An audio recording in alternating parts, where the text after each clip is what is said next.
Shout out to Nana, always looking out. She saves all of her plastic containers for me. Okay, it's time to sand, and I told you I was gonna keep this pretty simple, even beginner friendly. So the color that I have chosen is from Dixie Belle's Silk line, and it is called Sand Castles.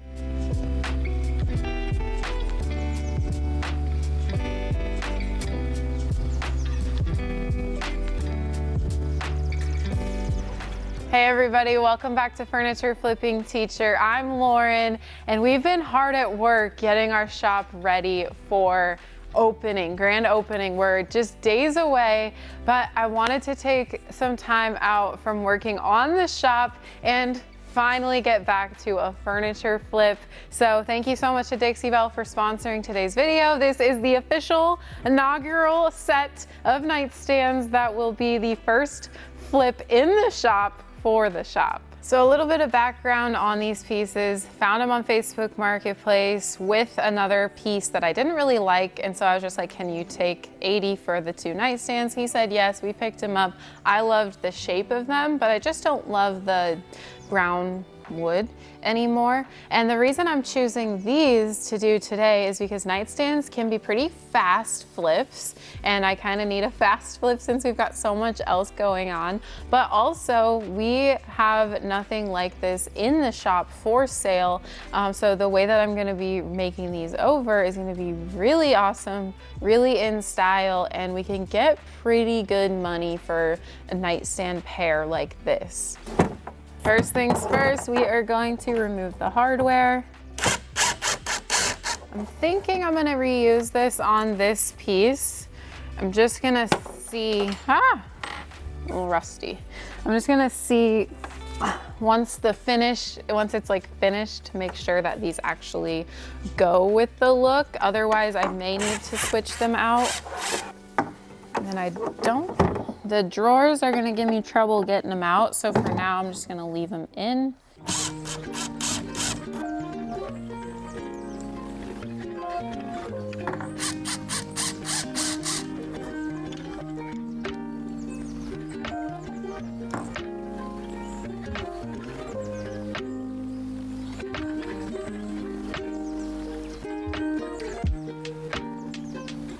Shout out to Nana, always looking out. She saves all of her plastic containers for me. So whether it be trail mix, coffee, Cool Whip, I've always got stuff on hand. So thanks, Nana. And that's just a tip for you guys. If you don't want to go out buying like specific containers, reuse the items that you've like eaten or used around the house into the garage and utilize them with your flips. Next up, we are going to clean. So we've got White Lightning cleaner in here. It comes in that granule substance, and then I just like to dilute it with, or like mix it in with some water so it dissolves, and then I put it in a spray bottle for easy application on my piece. This will get all that dirt, grime, dust, oil, grease off of the surface so that my paint can really adhere well. And the reason I like to clean prior to sanding is because I don't want to get I don't want to sand and then get all of those oils and greases dug down deep into the surface. So I like to clean it again after I sand, not really clean, but wipe down the dust. I guess it's personal preference, but that's my reasoning behind why I do that. So it's just something to think about when you are doing your pieces. I'm gonna do a quick clean on the insides of the drawers. A lot of the times the drawers aren't necessarily dirty, but they've got just some gunk in there. So I'm just gonna suck it out with my shop vac. Last, I've just got a wet rag with clean water, and I'm just gonna rinse everything that I use the White Lightning on, just so that it doesn't leave any type of residue behind.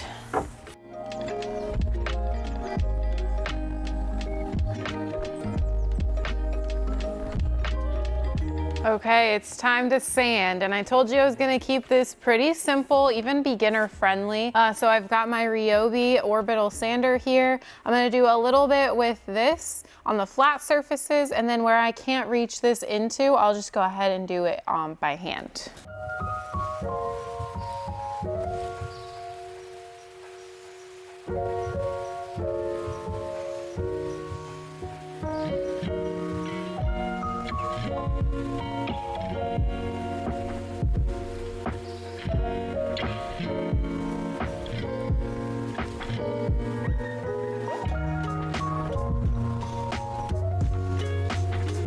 So like I said, I'm gonna go in with a little disc with my hand and get all of the nooks and crannies.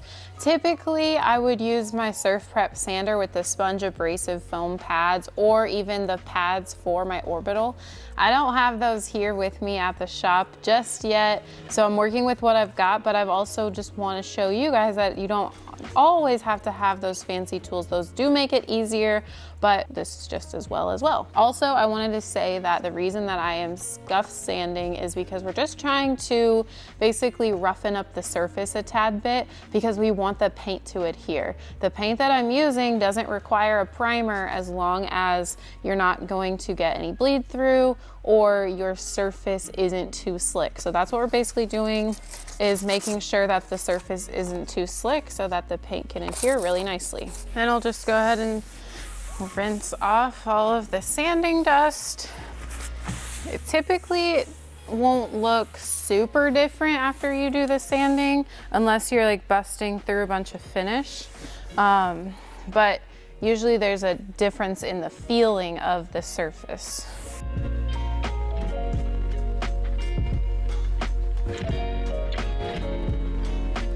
I do believe we're ready to paint. I am gonna be utilizing my table here so that I don't have to bend over and I don't have to be down on my knees. This table has definitely come in handy, so this is your sign. If you don't have a work table, get yourself one. This one is from Home Depot. It was like maybe $300 or something like that. I'm sure they have them on Amazon as well. I'll link a similar one or one from this one in the description down below. So the color that I have chosen is from Dixie Belle's Silk line, and it is called Sandcastle. So it's kind of like a neutral tan color, a little bit on the lighter side, and I've gone ahead and mixed it already, and I'm just gonna go ahead and apply it. So again, like I said, this paint can be applied directly to your surface without primer as long as you're not worried about the bleed through or the adhesion. The reason why I'm not worried about bleed through on this piece is because I was really careful not to bust through the finish, as well as when I was cleaning, I didn't really see any signs of bleed through, like coloring, dark coloring, red coloring, wood coloring, things like that. So those are some things you could look for to kind of help you know if it's gonna bleed or not. I've also got my mister bottle in my right hand. This is just water. It's gonna help my paint glide on really nice and smooth. And then I'm gonna be using the mini angled brush. It's gotten a lot of love, but it is the mini angled brush. I like this one because it just fits right in the palm of my hand and it's really easy to utilize.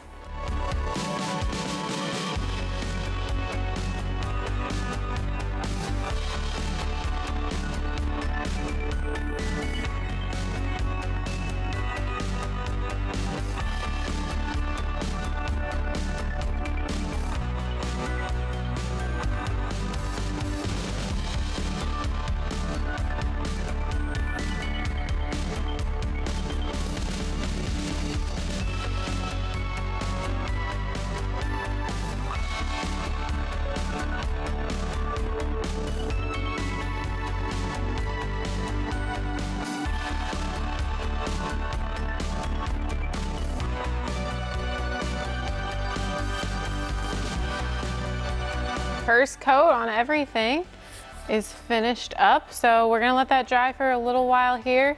This one over here that I did first is almost dry already, so we'll be able to recoat in no time. We're ready for coat number 2. Same thing, I just want to get a little bit better coverage here. The first coat did get pretty good coverage, especially going from such a dark color to such a light color, but that second coat will give you both coverage and better durability. So even if you're getting pretty much full coverage with the silk paint, it's really highly suggested to get that durability to do 2 coats at least. Also, I wanted to show you guys, I have literally used about this much paint so far. So brushing on the silk paint and really any paint is going to save you paint. Sometimes you may want to spray and you'll use a bit more paint, but still a little bit goes a long way with the paint.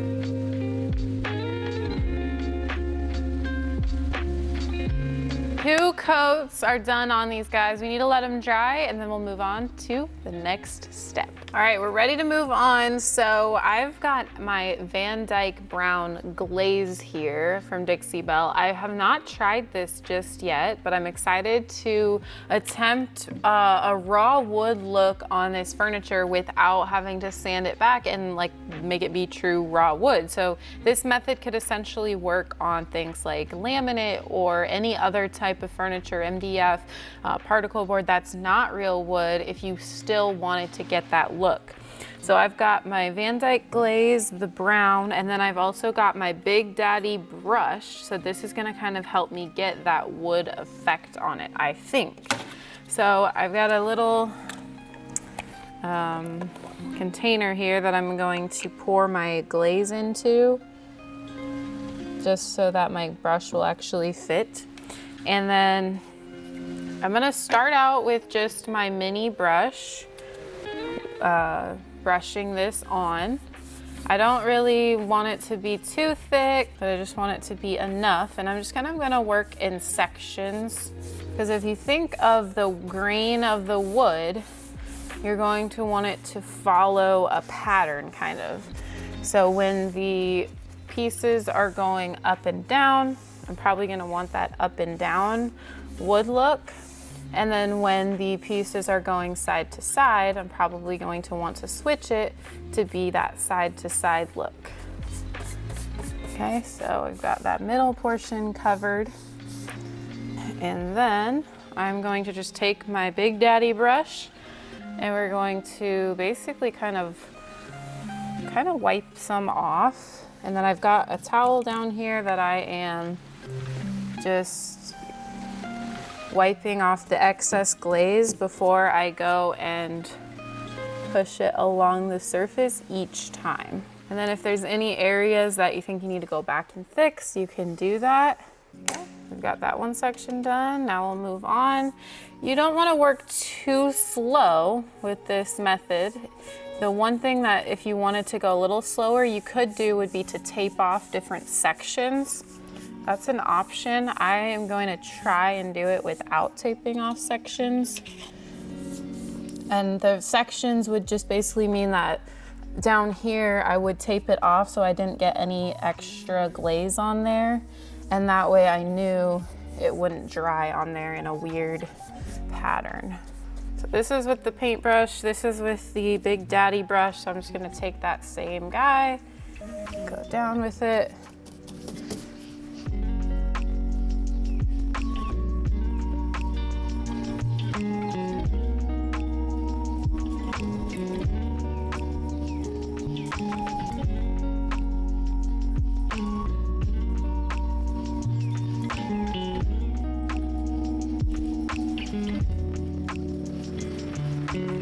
All right, first one's done. I love it. It's definitely got that Pottery Barn vibe going on. So that's kind of the look I was going for. It's a really popular look, plus nightstands are super popular as well.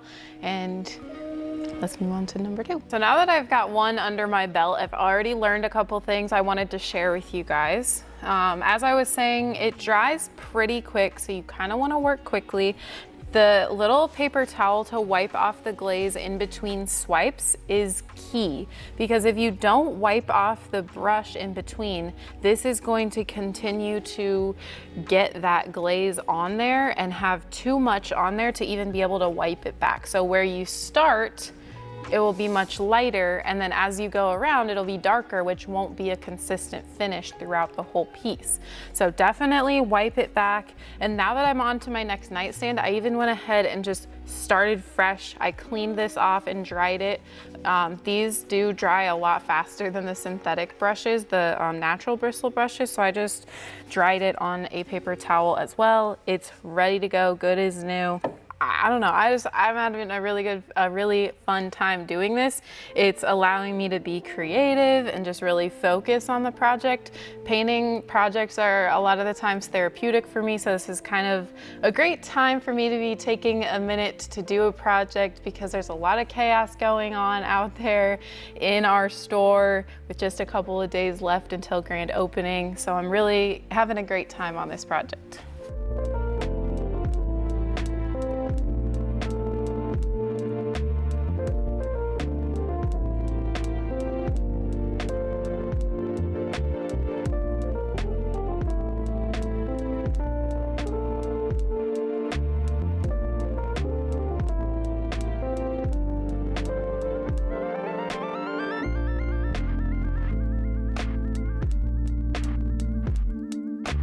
I just cannot get over how good these look. I love this look. And like I said, it's super popular right now. So I am going to top coat them and then we'll be done. This was a relatively quick flip. I'm gonna be using the Dixie Belle Clear Coat in satin. This is my go-to top coat really on most of my projects. It's very durable and it just gives a tiny bit of a sheen on your piece without being too glossy, but still holding up really well. And I've got the Dixie Belle Fan Mini Brush to apply. And now we're back where we started with much better looking nightstands. We're gonna go ahead and reattach the hardware. Like I said at the beginning, I think this will be just fine to put back on there. If I get it on and I don't like it, I can always change it around, but I think I'm gonna like it just fine.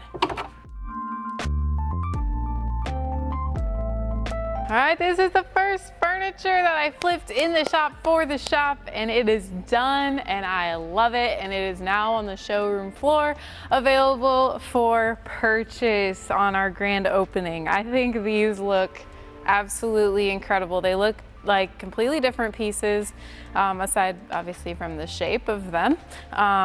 But I just think that I brought them into the modern world thanks to Dixie Belle's products. So if you're interested in getting this Pottery Barn look, this raw wood look without having to strip back the furniture sealer or the varnish that's on your pieces, or if you don't have a wood piece of furniture, this could be a great option for you. Again, I used Sandcastle from their silk line and then the brown Van Dyke glaze.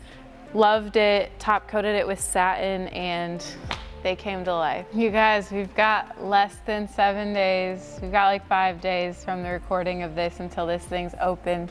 I don't think that I can fathom how great that this is going to be, but just another thank you to all of you for your support over the past 3 years.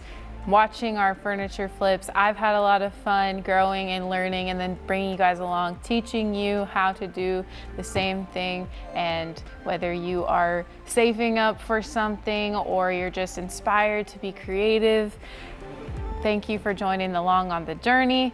There are tons of links down below. There are links down below for the Dixie Belle products I used on these guys. There's a link down below to our Facebook event that is happening in just a few days that you can RSVP for if you are coming to the event, but then also we'll be going live if you can't make it to the live event. So be sure and get over to Facebook for our Furniture Flipping Teacher Facebook page. Also down below is a link to our Amazon wish list. If you feel so inclined to purchase something and have it sent here to our store, we would be absolutely grateful.